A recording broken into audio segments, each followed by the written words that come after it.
Halo semuanya, kembali lagi bersama saya Livia Margareta Sitinjak, kelas AB3C Program Studi Administrasi Bisnis di Politeknik Negeri Medan. Baiklah, untuk hari ini saya akan menjelaskan mengenai nilai guna marginal atau marginal utility dan nilai guna total atau total utility. Nah, dalam materi ini ada yang disebut dengan the law of diminishing utility, hipotesis utama teori nilai guna atau lebih dikenal dengan nilai guna marginal yang semakin menurun, atau the law of diminishing utility. Nah, untuk lebih jelas, kita bisa lihat contoh di bawah ini. Nah, ini merupakan nilai guna dalam angka. Nah, kita lihat dalam tabel ini sudah terdapat jumlah ataupun nilai guna total dan nilai guna marginalnya. Nah, misalkan bahwa kepuasan dari memakan buah jeruk dalam satu hari dapat dinyatakan dalam angka dalam tabel yang ditunjukkan nilai guna dan nilai guna marginalnya. Nah, ketika dia memakan 0 buah jeruk, maka nilai guna totalnya 0 dan nilai guna marginalnya juga tidak ada. Yang kedua, ketika dia meningkatkan konsumsinya menjadi 1, maka nilai guna totalnya menjadi 40 dan nilai guna marginalnya juga 40. Ini nilai guna marginalnya didapat dari 40 dikurang 0 yaitu 40. Nah, ketika dia mengkonsumsi 2 buah jeruk, maka nilai guna totalnya bertambah dari 40 menjadi 70 dan nilai guna marginalnya 30. 70 ini didapat dari 30 ditambah 40 ditambah 30. Begitu juga dengan nilai marginal 30 ini didapat dari 70 dikurang 40. Begitu juga seterusnya sampai ke bawah. Nah, dalam contoh ini kita lihat bahwa tingkat kepuasan yang paling tertinggi itu ketika dia mengkonsumsi 7 buah jeruk. Nah, maka pada saat inilah seharusnya konsumsi dihentikan, karena kalau tidak, maka nilai guna totalnya akan berkurang, begitu juga nilai guna marginalnya bahkan sampai minus. Nah, dari contoh ini dapat kita tarik kesimpulan bahwa nilai guna marginal akan semakin menurun ketika jumlah konsumsinya semakin bertambah. Nah, selanjutnya saya akan menjelaskan dari nilai guna dalam grafik.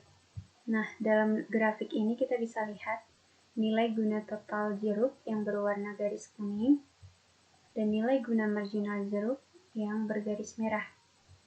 Kita lihat di sini bentuk nilai guna total jeruk itu seperti bukit, naik, dan terus ada jadinya penurunan. Namun pada nilai guna marginal jeruk akan terjadi penurunan secara terus-menerus. Nah, ini seperti lereng. Nah, pada grafik ini juga bisa kita lihat bahwa puncaknya terdapat pada angka 140 ketika dia mengkonsumsi 7 buah jeruk. Maka disinilah harus dihentikannya konsumsi, karena kalau tidak akan bernilai minus dan semakin berkurang. Nah, selanjutnya saya akan menjelaskan dari sebuah contoh yang pertama.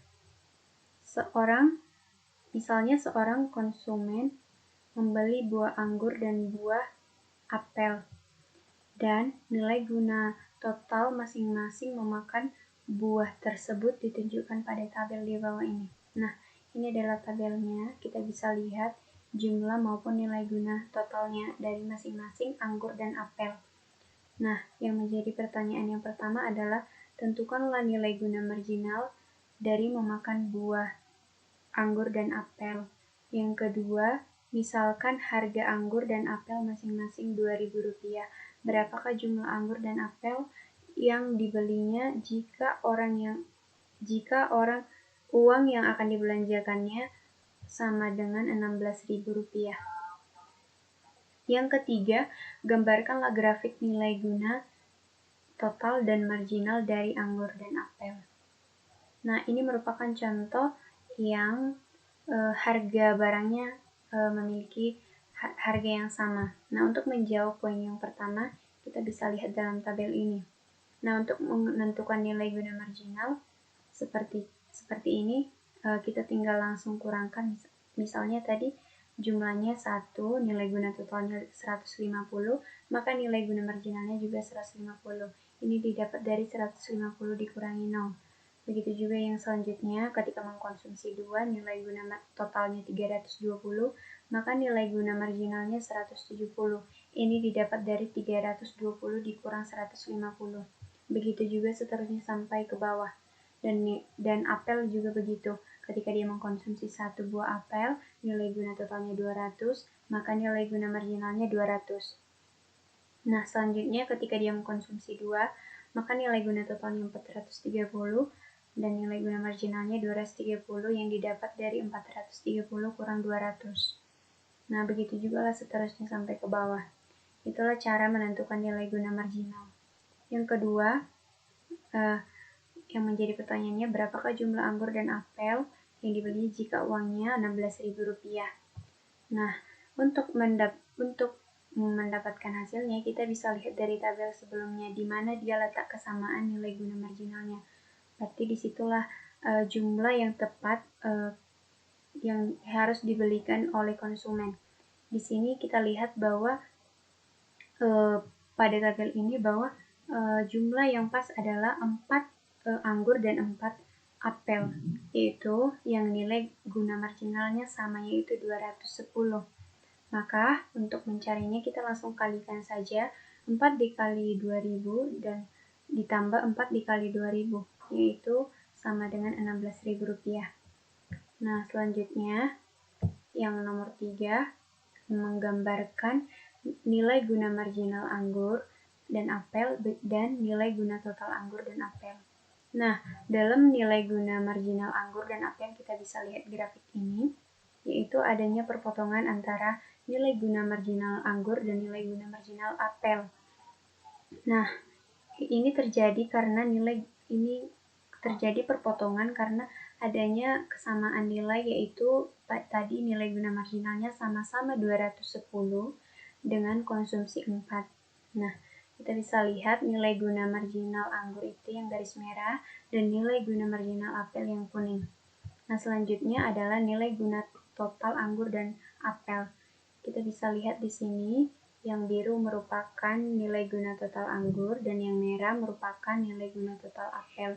Ini didapatkan dari tabel sebelumnya. Kita tinggal mengkonversikannya saja.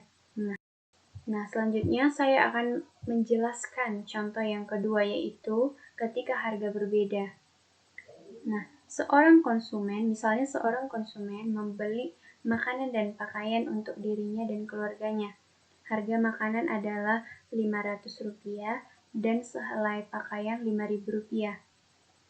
Nilai guna total yang diperoleh dari mengkonsumsi makanan dan pakaian adalah seperti yang ditunjukkan pada tabel di bawah ini. Nah, pada tabel di bawah ini juga sudah diketahui konsumsi maupun nilai guna total masing-masing barang tersebut. Pertanyaan yang pertama adalah tentukanlah nilai guna marginal untuk makanan dan pakaian pada berbagai unit barang seperti ditunjukkan dalam tabel di samping. Yang kedua, misalkan pendapatan konsumen adalah Rp27.500. Apabila semua pendapatan tersebut dibelanjakan, berapa banyak makanan dan pakaian yang akan dibelinya untuk memaksimumkan kepuasannya? Dan yang ketiga, misalkan pendapatan konsumen itu adalah Rp55.000 dan harga pakaian meningkat menjadi Rp13.000. Gabungan makanan dan pakaian yang bagaimanakah perlu dibelinya untuk memaksimumkan kepuasannya? Berapakah sisa pendapatan yang dapat ditabung? Nah, untuk menjawab soal yang pertama, kita bisa lihat dalam tabel ini. Nah, untuk menentukan nilai guna marginal, seperti yang sebelumnya, tinggal dikurangkan saja, yaitu nilai guna marginal ketika mengkonsumsi satu makanan, maka nilai guna marginalnya 500, dan untuk menentukan nilai guna totalnya 500, dan untuk menentukan nilai guna marginalnya, maka tinggal dikurang saja 500 dikurang 0, yaitu 500. Begitu juga seterusnya sampai ke bawah, sehingga dapat nilai guna marginal dari makanan dan pakaian seperti tabel di atas. Nah, untuk menjawab yang nomor 2, yaitu yaitu tadi berapa banyak makanan dan pakaian yang akan dibelinya untuk memaksimumkan kepuasannya. Jadi untuk memaksimumkan kepuasannya, kita bisa lihat berapa kesamaan yang kita harus mencari nilai yang sama dari pakaian dan makanan. Nah, untuk mencari makanan, kita tinggal membagikan saja nilai guna marginal dibagi dengan harga. Nah, nilai guna marginal dari makanan yang pertama itu 500. Nah, harganya kan 500. Jadi 500 langsung dibagi 500, yaitu mendapatkan 1. Nah, begitu juga seterusnya. Yang kedua kan 400, maka dibagi 500 menjadi 0,8. Nah, untuk pakaian harganya 5.000, maka nilai guna marginal dibagi harga pakaiannya itu 12.000 dibagi Rp5.000 dapat 2,4, dan begitu juga sampai seterusnya ke bawah. Nah, dalam tabel ini kita bisa lihat ada kesamaan ketika dia mengkonsumsi 5 makanan dan 5 helai pakaian, yaitu dengan 0,2 dan 0,2. Maka dari perhitungan di atas diketahui bahwa MA per PA sama dengan MB per PB terjadi ketika ia mengkonsumsi 5 makanan dan 5 pakaian, di mana MUA per PA sama dengan MUB per PB sama dengan 0,5 dan 0,5. Maka jumlah uang yang akan dikeluarkan adalah jumlah uang untuk makanan yaitu 5 dikali 500 yaitu 2.500, dan jumlah yang dikeluarkan untuk pakaian 5 kali 5.000 yaitu 25.000. Total pengeluaran menjadi 27.500. Nah, untuk menjawab soal yang ketiga, tadi pendapatannya 55.000 dengan harga pakaian meningkat 13.000. Maka kita mengganti saja harganya menjadi 13.000. Tadi kan 5.000. Jadi kita tinggal menggantikan nilai guna marginal dibagi dengan 13.000 untuk pakaian, karena hanya pakaian saja tadi yang meningkat. Karena makanan tetap saja. Jadi kita tinggal untuk makanan kita tinggal menyamakan saja dengan yang sebelumnya, dan yang selanjutnya pakaian yaitu dibagi langsung menjadi nilai guna marginalnya dibagi dengan harga pakaian. Yang pertama kan 12.000 per 13.000, maka pakaian mendapat 0,9. Begitu juga sampai seterusnya ke bawah.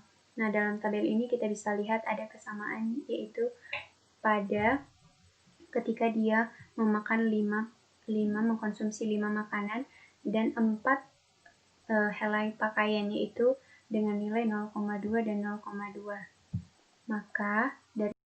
Maka dari perhitungan di atas dapat kita simpulkan bahwa MUA per PA sama dengan MUB per PB terjadi ketika ia mengkonsumsi 5 makanan dan 4 pakaian, yaitu 0,2 dan 0,2. Jadi jumlah uang yang dikeluarkan untuk makanan sama dengan 5 dikali 500 sama dengan 2.500, dan jumlah uang yang dikeluarkan untuk pakaian 4 dikali 13.000 yaitu 52.000. Jadi total pengeluarannya 54.500. Jadi sisa uang yang dapat ditabung yaitu langsung dikurangkan saja 55.000 dikurang 54.500 yaitu Rp500. Cukup sekian yang bisa saya sampaikan tentang menentukan kepuasan maksimum dengan nilai guna marginal dan nilai guna total. Apabila ada salah, saya mohon maaf. Akhir kata, saya ucapkan terima kasih dan sampai jumpa.